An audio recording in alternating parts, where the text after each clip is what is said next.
Well, first thing I think of is 100% outcome. People tell you this thing is not going to work, it probably will work. Obviously, we're not going to talk about how to make excuses because everyone knows how to fucking do that. Don't ever let your emotions get to you too much. You know, we all have 5,000 Facebook friends, but like 3 of them are actually important. Clarify, take massive action. Like it's our fucking responsibility to help you. You gotta help yourself. Everybody, welcome back to the Mogul Mindset Podcast. My name is Spencer Van. It is a pleasure to be here today, and I'm super excited about today's episode because we have a longtime friend of mine, someone I think you're probably the oldest entrepreneur friend I have. And I don't mean like by age, I mean I've just known him the longest. Or I should say probably the longest entrepreneur friend is probably the better way to say it. Yeah. And this man's name is Malik. Malik, welcome. How's it going, everybody? My name is Malik. I am 20 years old, feeling old. We just had this discussion. We did. You know, I'm a student right now. I'm a student at Irvine Valley College, computer science. Really want to get into the tech industry, so I'm kind of taking that route. I will be moving up north, actually, just to really pursue my stuff and just put my head down and just focus, go ghost like I usually do. Like you usually do, man. Malik. For those of you guys that do not know Malik personally, he is the king of, I guess we're gonna call it go and go since we just called it that. This man is so funny. You know, everyone nowadays has to post everything on social media, and Malik is the king of like he just disappears like for like 6 months at a time. Yeah. So much so that people will literally tweet, "I know when the school semester is starting because Malik will get off social media," or something like that, right? Yeah. So it's hilarious. But it's his mindset with everything, so it's awesome. Yeah. It's awesome. Yeah. And today's topic, and it's funny you talk about kind of going up north and pursuing your dreams up there. Yeah. Today's topic is about fear and not letting fear hold you back. And before because Malik has gotten a lot of awesome stories about him overcoming fear. And that's why I brought him for today's episode specifically. I wanted to tell my little sorry story after we hear Malik's of me, I'd say, overcoming the biggest fear I've had in business, which was not money. I never really had a fear of risking money. I mean, then again, I've never risked like $50,000 at one time, but I don't know, it just didn't really bother me that much. Yeah. But the one time I can remember actually being genuinely scared was when, and by the way, Malik's got the spot. I haven't told him the story, so I'm excited. But I just got in real estate, and I had met my mentor, David Church. Shout out to David. And at the time, he was doing this thing called probate. And probate, for these guys that don't know, is basically the law process or the court process of when someone passes away and someone else inherits the property. It has to go through the courts, and it takes about a year. And it's this really long, grueling process. It's horrible. Okay? Yeah. And so David said, "Here, take these leads. I got 100 of them. Cold call these people and try to get a deal." And granted, I knew almost nothing about real estate. I knew literally nothing about cold calling, other than I have to dial these people and say, hey, I want to buy your house. Yeah. And I knew very little about human psychology. Okay. Yeah. And those are probably the 3 things you need to be successful at cold calling, right? Yeah. Or doing anything with real estate, really. And so I called, and he said, just call 10 a day, right? Take you an hour and a half, 5 days a week, and, you'll get a deal. And then call these people back because, you're not going to get a deal on the first call, so call them back. So I said, all right, whatever. And I remember I was in my room, and I was, like, sweating like I was that nervous. I was like, I wasn't even hot. I was like, oh, my God, I'm about to dial this phone. Like, whoo, you know what I mean? And I called the first person, and they didn't answer, right? They didn't answer. And, whatever. After a couple of days, I'd called 10, 20 people, and kind of died down a little bit, but every time I'd started, it was like I'd get really scared, and I didn't even really know why. And then I remember it was like the 3rd or 4th day, something crazy happened. Okay, and I called this old guy, elderly gentleman, I'll call him, and he was probably, I'm gonna say, in his late 60s, early 70s, by his voice. That's what I'm gonna guess. Okay, and I think someone had just died. Usually, when you call people that are younger, because they're literally are inheriting a property. I'm assuming it's like his brother had died or something. Okay, I don't know. Okay, but again, it's an older gentleman. I call him, and I'd kind of gotten down to a science that my first line is, "Hey, is blah blah blah there," right? The person's name. And so I said that, and most people either say yes or no. This guy said what? And it kind of threw me off. So I was like, I don't really know what to say, right? It was like only my 30th call. I don't know. Yeah. So I said, all right, let me just say it again. So I said, hey, is blah blah blah there again? And he said, I'm sorry, what? And he said it again, right? He was like, what? Like, he couldn't hear me. Yeah. So I was like, all right. I was like, fuck, let me just say it one more time, right? Yeah. So I was like, hey, my fault, I wasn't talking loud enough. Is blah, blah, blah. And he says, oh, yeah, that's me. I was like, okay. So this takes 50. I've been on the phone now for 50 seconds, right? Yeah. Usually it takes 10 seconds for this question. Already 50 seconds. So I'm like, all right, this is kind of weird, right? Whatever. So I go to my next question, which is, hey, I know, or, whatever my line was next. I know you've been through probate, blah, blah, blah. And again, he just said, what? I guess I'm like, what? So I'm like, what do I just restart? So I restarted. Yeah. Anyway, this goes on for like 4 or 5 minutes, everything I say. And finally I get to the end of like my little intro, which usually takes at the most a minute. Like the whole thing, it took like 5.5 minutes. Yeah. And he finally hears me. He says, "You motherfucker, get the fuck off my..." Just goes off on me, right? And just goes off on me for like a minute, just curses me out for like a straight minute and just hangs up the phone, right? And I'm just like, what just happened? Like, I don't even know. I'm just so shocked, right? And it hit me. I was like, that's probably like the worst that could possibly happen in this whole, like, I was so scared of cold calling. Like the worst that just happened, like could have possibly ever happened, just happened. Yeah. It's like this dude just wasted 5 minutes of my time and then cursed me out for a minute. I was like, all right, like whatever. Exactly. And so since then, it's like, you still get a little nervous, but I'm not like sweating and like deathly afraid, like and so that's the one big time I can remember overcoming fear.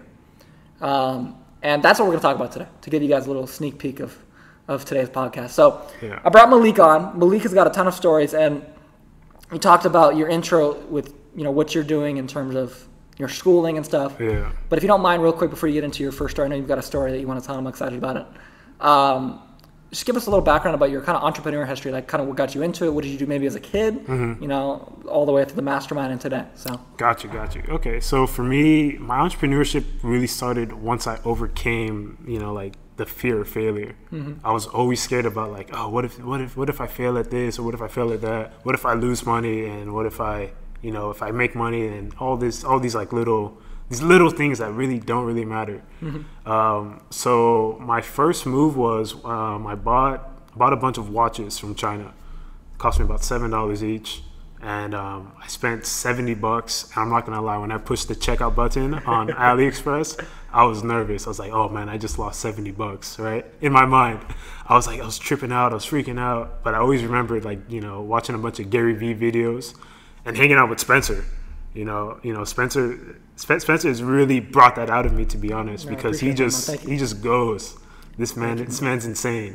This man is insane, man. It's hard to keep up with him, but he goes. So I did that. I bought the watches. It cost me about $70, $7 per watch, and so I got it. So once I got it, I received it, I opened it. They were like really nice watches too for $7. I even kept one for myself. So what I did was I went to OfferUp, which is an app. It's like a Craigslist kind of. Listed them for like $35, and I was just selling those things, slanging those things, man. And I actually started that because that was after that was when I was actually working at McDonald's, but I needed extra money for something, right? So I needed I needed something that kind of pushed me over, and it really did, right? And after watching Gary Vee and hanging out with Spencer, like I said, and for me that was like really like my turning point into entrepreneurship, right? And even if I would have failed, because after I got my first batch, I got a second batch, right? Second batch, it sold not as fast though, so I was like, okay, whatever. I bought a third batch. I still have it till today. Wow. Yeah.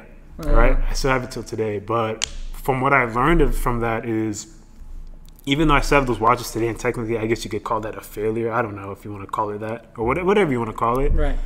It doesn't matter. Yeah. You know what I mean? Like it's so small, right? So the way I like to think of it is, you always have to think about the end goal. Think about long term. Don't think about short term. If you lose $70 today, who cares, man? Because in 30 years, you're gonna think back and like, oh, I was tripping over $70. Seriously. You know what I mean? If you remember. If you remember, exactly. If you remember. Seriously. Yeah. And also, you can never be scared of, I guess, like the thoughts of others, right? We kind of had this discussion before. Because always think about yourself, right? If somebody did something kind of weird, you're gonna judge that person at the moment. But I guarantee you, in a week, it's not even gonna matter, right? It's nothing at all. Right. So yeah. And you mentioned too, real quick, about you had something that drove you forward, and that was, myself and Gary Vee, which, by the way, I don't think I deserve to be in the same sentence as that, but I appreciate it. Yeah. But I bring this up because I noticed that with people, it's really hard to overcome fear, especially the first time, right? Oh, yeah. And 99% of people, and I'm one of those people as well, they're not, the pull of wanting something is not great enough to overcome fear. So, like, what's your dream car? You can have any car for free. What car is it? Dream car, man. Lamborghini Huracan. Okay, a Huracan, right? So let's say I was like, all right, if you buy these watches, you could potentially afford to get a Lamborghini Huracan, right? Which you already knew, right? Yeah. Like, if I keep scaling this, I could potentially get a Lamborghini, right? You already knew that. Yeah. But I don't think that was enough. I think you needed something to push you, right? Push you over the fear. Yeah. And sometimes, in fact, most of the times, the pushing is something negative. Okay, I'll give you an example. For me, my motivation to push me over, over fear and to do the things I've been able to do, is, my younger brother with autism and everything, and that's kind of a negative situation. Yeah. But I've found a way to turn that into a positive. And I think that's kind of the key a lot of times to overcoming fear is, number one, like you mentioned, mitigated risks. Yeah. Purchase data. You talked about that, where it's like, even if you lose $70, you learn that, hey, you know what? I can't sell watches. Like, it's not going to work here, right? Yeah. And for $70, it's not a bad lesson to learn, right? At least you didn't spend 10 years doing it, right? It's better than spending 10 years and $70, right? Exactly. And then the second thing is, the key to it is to have something to push you, or if you're, the 1% of people, to pull you over it. So I think those are the two things. And don't be afraid. Everyone's like, oh, only focus on the positive and all that. And like, that's great. Focus on the positive, for sure. Be a positive person. Yeah. But don't forget that some of the most powerful motivators in life, some of the most powerful motivators in life are negative. It's the truth. Yeah. It's the truth. Yeah. And so with that, he overcomes fear, and kind of a crazy story for sure. Okay. And he talked about how you use your idea of like, look, if I lose $70 today, 10 years from now, I'm probably not gonna remember. Even if I do, it's silly. Yeah. Right? It's silly. $70. Okay. Exactly. Even if you lose $1,000, like, whatever. I can make that back. It's not the end of the world. So what happened from there? So you do the watches, boom, you sell a couple batches. And by the way, and he's being humble. Yeah. That first batch of watches he sold in like 2 days. Okay, wasn't like he sold it in like 2 weeks and that was quick. Like, no, he sold it in 2 days. Okay. I even had a guy from LA drive all the way down to Mission Viejo. Oh man, he drove an hour to buy these watches. God, that is so silly. Anyway, I'm not even going to comment on that. Anyway, so he goes from that, and then he moves on to what you're into now, which is crypto. Yeah. Which, you think about it, this watch thing happened about a year ago, March 2017. Yeah. Right? And now you started crypto fall of last year, September, October, something like that? Summer of last year. Summer of last year. Summer of last year. Like mid to late summer? Yeah. Okay. It was July. July. Okay, so within, let's see here, early March, so we'll count March, April, May, June. So within 4 months of being scared to drop $70, you go into what I consider the scariest thing you could do, which is to, especially, I don't know anything about crypto, but is to go into the crypto market. Seems like quite the transition, right? Yeah, yeah. So, I mean, first of all, is you've been now in crypto since then, and what's happened? So, I guess to kind of go back a little bit. So I did the watches at first, right? Then I went into I did graphic design for small businesses. That worked out pretty well. Then I found this thing called crypto, and I realized that graphic design probably wasn't gonna cut it for me, right? Because you can make a lot of money with crypto. So I got into crypto. And I don't know. I just saw the opportunity in it. I saw the opportunity, and I saw the way it kind of made me felt in a sense. Like I'm really into technology, so I kind of like learning about blockchain and the markets and all that stuff. So what I did was just basically put my head down and just learned every single thing about that market that I could, and just really go at it. You learn everything from resistance lines to support lines and all these other little things, ICOs, and which you guys want to stay away from. Stay away from ICOs if you're getting into crypto. So in terms of that, it was just I decided to go in it just because I had the passion to do it. Right. Which is important. Very exactly. Important. Passion is like everything, man. So like we were saying before, when it comes to success, You're always going to have failures, but if you really want that success, those little failures would not stop you from getting that success, right?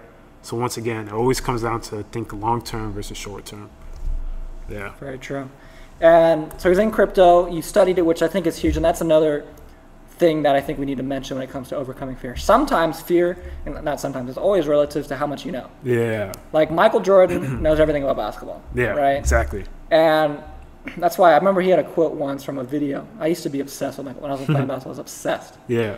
And he had like a video or whatever quote, and he was like, something about, I've never been scared to get on a basketball court because, you know, everyone just puts their shorts on like I do, like one leg at a time, right? Exactly. Like, and the same thing, Yeah. you know, but he got to a point where he understands literally everything about basketball. It's like, you can't surprise him. Like, what are you going to do? Yeah. You know, are you going to travel? Like, Yeah, you know what I mean? Like, there's nothing you can do legally Exactly. within the rules that are going to throw him off. So Yeah. I think that's a huge part of it too. It's like when you're going to get into something new, yeah, you might be scared to do it, but just learn about it. Exactly. And that comes with a caveat though. Yeah. And the caveat is don't only learn about it. You have to take action too. Exactly. It's a good balance. Exactly. That's definitely something I had to learn, right? Because I knew I was always into entrepreneurship. Like I knew I could tell you everything about entrepreneurship, but I had no resume for it, right? Mm-hmm. So basically, the whole watch thing was kind of like my entry point. So I used that as like as a drive. Yeah. And another thing that you mentioned earlier about your mentor, you said that he gave you. He said if he gave you like what was it 10? Yeah. So read 10 books or something like that. Yeah. So if you want to kind of remind them about that. And I told this off mic. I have a mentor named Bill. Shout out to Bill if he's listening to this. And I was really lost, and not lost in terms of like I knew I wanted to be an entrepreneur, but unfocused on what I wanted to do. Yeah. And so he said, Spencer, he said, first of all, you know, good job at your age to want to do this. But here's the thing. Let's say I put $1 million check inside of a book, right? Inside of one of the pages. Yeah. There's 500 pages. And then I gave you a stack of 10 books. You didn't know which book had the $1 million check. You just knew one of them inside. He said, what would you do? And I said, well, I'd go through each book and go through each page, and I found it. Yeah. I said, right. He said, but what you're doing right now with your business career is you pick up book number 1 and you open page 112, right? Yeah. And then page 503, and then you're like, oh, fuck it, down in there, and you throw the book away. Yeah. And the problem with that is you're never going to find the check. Yeah. Right? Unless you get extremely lucky. Exactly. Yeah. So the reason why I kind of wanted you to bring that up is another thing that I've learned is that you can never look at something unattainable, right? So if you have a big list of 500 books that you have to go through to find this check, don't look at it as 500 books. Look at it as like, okay, I could do 10 books for 5 days, 10 books each, right? To kind of meet your goals or whatever. So never look at it as, how can I say it? Don't ever look at anything that you want to do as this like crazy thing, right? Everything doesn't have to be dramatized. That's one thing with our generation. Everybody wants to be a Kardashian, and they wanna complain about something or have this whole dramatic thing so they could post it on Instagram and get their instant gratification and all that. It's like just stop, right? That's so true. Exactly. So don't ever let those things. Don't ever let excuses beat you, if that makes sense, right? Right. That's one thing that my dad told me. Actually, he taught me this. He said, Malik, if I gave you $100 to, I forgot what task I had to do, right? If I proposed to you that I would give you $100 to do this task in 5 minutes, you figure out a way how to do it, right? So that's how I'm starting to look at everything, right? Look at it as because you need to have that thing at the end that you want, Right. right? You have to get that thing. So never let excuses kill you, if that makes sense. 100%. Yeah. 100%. And on the flip side of that is, and we talked about this earlier, don't let your winnings get to you either. Don't let yourself have a big head. I know you have a story about that. I'm excited for this one. Yeah. So for me, when I first got into crypto, learned everything about it. Then one time I went to a Starbucks down the street. Said, let me go to Starbucks Focus, try to trade or whatever. Within 15 minutes, I made about $300, right? That was like a week's paycheck at McDonald's. I made it in 15 minutes sitting at a Starbucks, right? Like nobody knows. Everybody's like doing their own thing. It's like I just made $300 in 15 minutes. I was like mind blown. I got like really, really, really excited. Then I kind of let that get to my head. So I said, okay, you know what? Let me take that $300 with the profit and let me put it into something else just because it's working out well. I lost that thing within 5 minutes. in 5 minutes. That's so crazy. what I learned from that is you can don't ever let your emotions get to you too much. Right. And emotions doesn't always have to be like, oh, I'm crying or I'm sad. Emotions is any type of emotion, right? Never get too happy because you get something, right? Obviously, if you work hard and you have to enjoy life, right? But don't ever let it get to your head. That's one thing that I've really learned from that experience. 100%. Yeah. And that level of discipline's hard. Yeah. It's really hard. Yeah. You know, there's been times, multiple times, when I'll never forget this. I thought I had my first real estate deal. I get off the phone to do like a grease to it. Yeah. Right? Just verbally. Yeah. I was like about to turn 18. Or maybe I can't remember, but this was a couple years ago. I was gonna make like $10,000. Something crazy, right? Yeah. And I was like, I got off the phone, I'm in my room like, I'm like, oh, I have to turn on some music, I'm going crazy for like 15 minutes. Yeah. I go down, I tell my mom, like, Mom, I just made $10,000, right? And she's like, and she like didn't know what the hell was going on. I was just, trying to hype her up. But and then I go back upstairs, I'm like tripping, like I'm just going off, right? For like an hour, like, you can imagine, right? Yeah. Because it wasn't like it just happened. Like, you put in a lot of work, and you know how it is, right? You learn everything you can learn. Yeah. I had networked for like a year and a half before I even got close, like, and finally this happened. And then I call, who was helping me at the time, David, who's been a big mentor to me, call him, and he's like, hey, okay, do this, do that, whatever, we'll have him send the contract, blah, blah, blah. Right? So I'm like, cool. And then, of course, the next day, the deal falls through. Don't get it. And I'm just like, God damn, dude, I got so pumped. I didn't even get a check or nothing, man. Yeah. All I got was like, yeah, let's do it. Yeah. I was like, man, I just made $10,000. Like, Exactly. I didn't get a check. You know what I mean? So, and that kind of comes back to that thing of, and you're still going, right? You're still trying to pursue your things. So that comes back to having that passion, right? Yeah. Because even though you didn't get that $10,000 check, a lot of people would have just been like, you know what, screw it, we'll just move on to something else. But if you have that passion about something, like you're really into real estate, you're gonna find a way to just make things happen. Exactly. Nothing is gonna come easy. Right. That's one thing I've noticed. Nothing is ever gonna come easy. If you want to do something great, if you want to be a normal person, then you could, go to school, get your 9 to 5, and come home at 5, and you're stressed out. You got to pay your mortgage and all this stuff, and all this stuff. So you always want to refrain from being normal. Yeah, that's huge. Yeah. And you know what? I'm so glad you brought that up too, because I totally could have just been like, screw it, like I'm done. Yeah. But I can't. I mean, I had to be. It was probably 3 to 6 months later. I ended up closing the deal. It wasn't 10,000. Yeah. But it was a good amount of money at the time, and it was like, dude, holy shit, like it does work. Like it might have taken 2 years to learn it, but I'm never gonna have to go through that process again. Once you learn the skill, you learn the skill. It's like riding a bike. Exactly. You know what I mean? And the other thing I think you brought up that is, I'm so glad you said this, is being normal. Yeah. And this is something I struggle with, and I don't know if you have necessarily. You've always been a really social guy. Yeah. I've been social as well, but I feel like I'm social in a different way. You know what I mean? Where me it's like, as well. I just, maybe you as well. But for me, like, I don't like to hang out with people that are not into the stuff I'm into. And I know everyone's like that, but let me explain. So much so that I would rather just be by myself, which actually I feel like I'm describing you a little bit when I talk about this. Yeah. So maybe you're not the right person to ask this, but did you ever, because I went through a time for a while where I felt like, kind of in between our first mastermind and then we kind of recreated it later on, but in between that time where I just felt like, there's no one on the planet that's doing the stuff I'm doing at my age, and I'm like alone, right? And I felt like this is so weird, like I'm just so different. Yeah. And it was like I knew it was a good thing, but at the same time I was like, I don't know if I want this, like you know what I mean? And it kind of I struggled with it for a while. Yeah. So did you ever go through anything like that, or? Man, all the all the time, like all the time. Yeah. From so I've always had these entrepreneurial, like this mindset since I was in middle school, actually. I try to bring it up in conversations, certain topics, and the kids, they didn't understand. Yeah.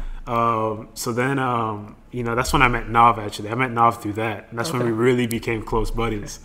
I forgot how we met, but I remember one time we met at the quad at our high school, like right in the middle, and we were just talking about like business or whatever, talking about success. We exchanged numbers and all this.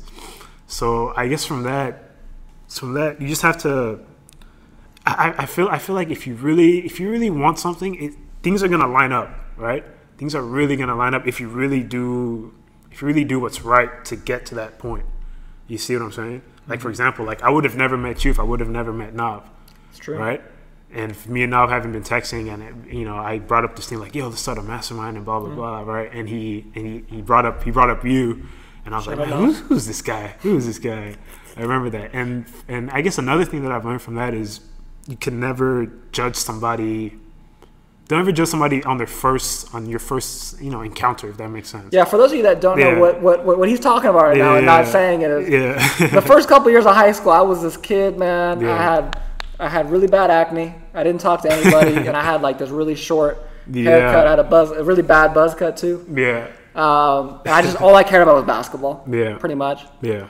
And so that's probably what he's talking about right now. That's what he's looking at. Just to put it out there, Malik, just so they all know. Yeah. All right.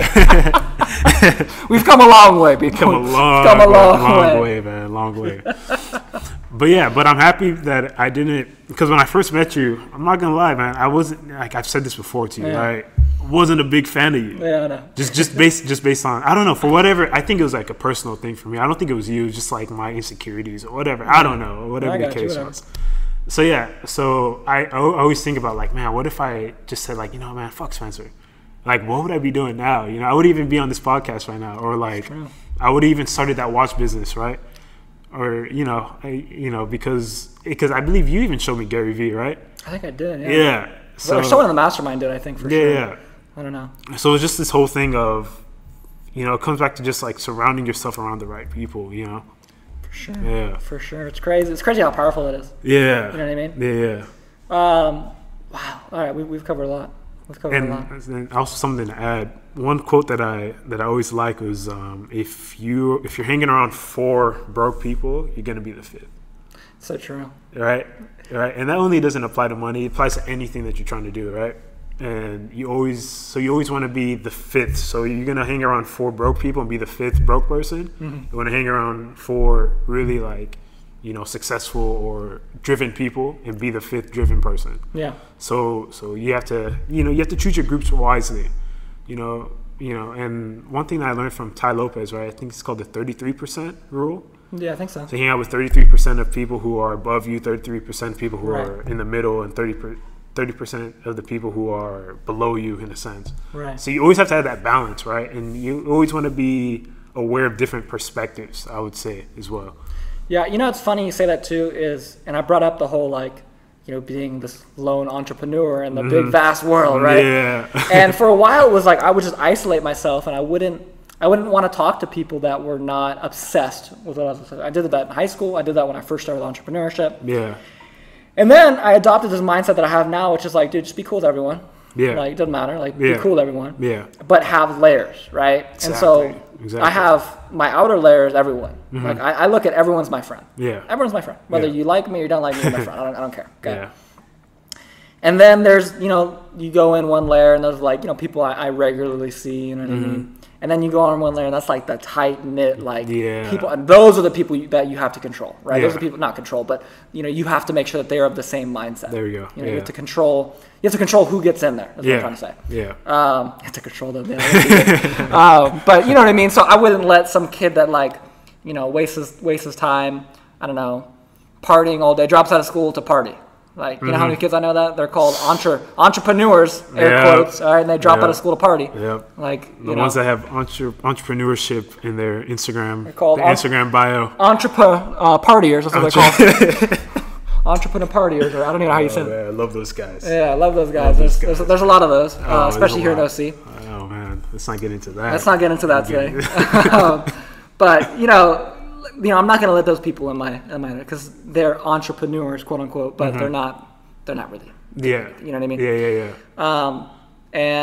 But I think the rule of 33, whatever he calls it, is for sure really important. Yeah. And I definitely think one of the keys to success, as DJ Cole would say, the keys is who's in your life and all that. And that's a huge part. I love these kids that message me. I have people, I've been so blessed with this Instagram thing. The other day I had someone DM me from Mexico. He was a huge fan. He posted a picture of me. He was like a huge fan. I was like, dude, that's so cool. That's crazy. You know what I mean?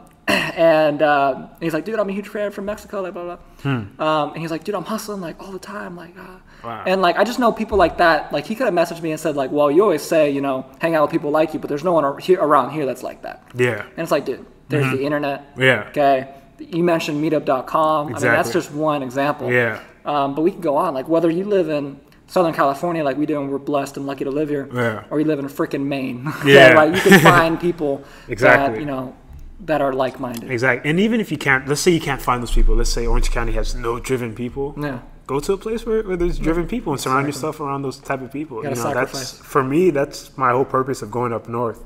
Once I transfer out of school, I'll be going up north to San Francisco State University. Right. And it's not because like, oh, I want to get my degree, but no, it's so I can network and be around those same type of people, right? That have that same mindset. Because living in the city is like you know how it is. It's like a grind. It's a consistent grind. Yeah. So, and for me, I feel like I really need that, because being caught up in this like OC bubble, you kind of get comfortable. You get 100%. really, really comfortable, So you always have to put yourself in places where you're not comfortable, right?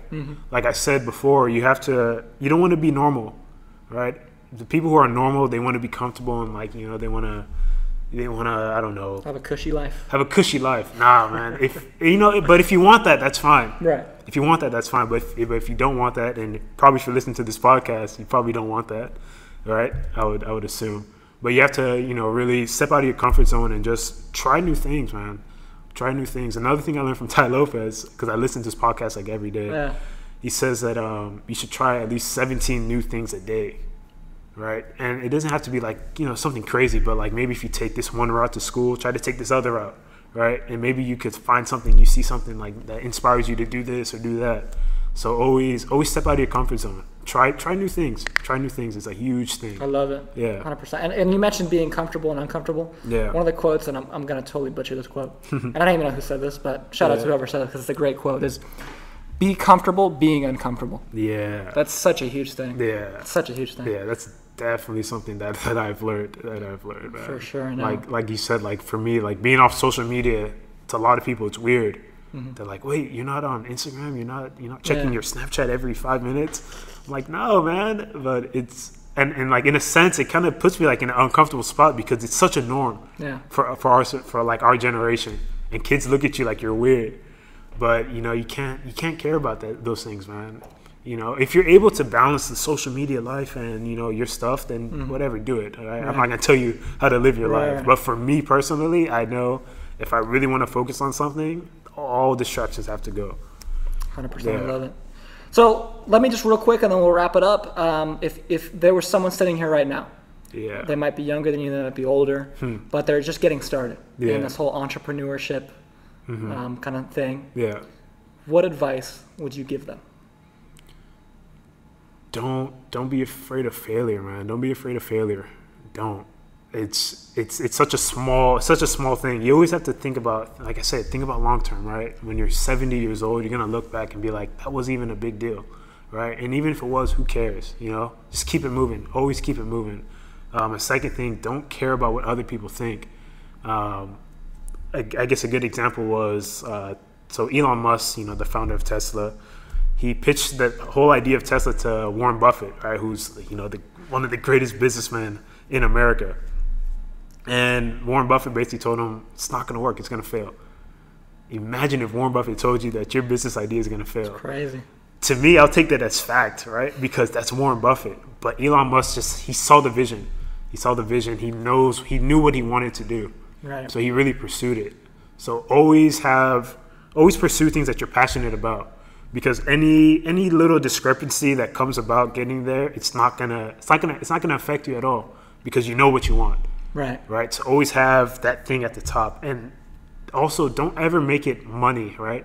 Don't ever say, "Oh, I want to be a millionaire, so I'm going to do these things." Have a greater drive. Like you brought up your brother with autism. Like nothing could beat that. Right. Because you could say, "Oh, I want to be a millionaire," but then your next thing, "Oh, I want to be a billionaire." So it's just money is just this thing of it's just numbers at the end of the day, right? Exactly. Obviously, we all want to be successful. I'm not saying you shouldn't care about money. Money is very important, but your goal should not just be like that material thing, right? It has to be an inner thing, right? Because it's gonna keep you going, right? Money comes and goes. Money comes and goes. And what's one more advice I would give is Oh, actually, another example I would like to give as well, as far as not caring what people think. Jay-Z actually said in a song, he said that his uncle told him that he would never sell 1 million records, but he ended up selling 1 million records about 1 million times. What song was that? Was that on his newest album? No, that was on the previous one. That was on Holy Grail? Holy Grail. Oh, okay. Yeah, he said, my uncle said I'd never sell 1 million records. I sold 1 million records like a million times. Oh my God, the GOAT. Yeah, man. So imagine if Jay-Z would have listened to his uncle, said like, you know what, man, no, I'm not gonna do this rap thing. You know, where would he be now? Yeah, seriously. Exactly. So you always take risks, man. Most of the time when people tell you, like, yo, this thing is not gonna work, it probably will work. You know what I mean? Crazy how much that's true. because it's so odd, right? And like I said, you don't want to be normal. Always think out of the box, man. Always think out of the box. Always think out of the 100%. box. Yeah. Well, I think that's it. Thank you, Malik. All right. For being on here. Yep. You got anything else you'd like to end with, or? That's about it, man. That's about it. it. That's a wrap. That's As a wrap. always, Malik, silent to the point. Yep. Thank you, Malik, for being here. Everybody listening, thank you guys so much for your time. Yep. If you guys could please take 10 seconds, just leave a rating. It really helps the podcast get promoted on iTunes. Give some feedback Give us some feedback. I know Malik's going to love the feedback. Yeah. Follow him on social media, even though he probably won't be on there. But check him out. Yeah. I have 2 posts on my Instagram. He's got 2 posts from 2012. All right. He's got, Malik_I, MALIK_I. There you go, man. So thank you guys so much for listening, and have a great afternoon, evening, day, whatever time it is. Have a great day. Yep.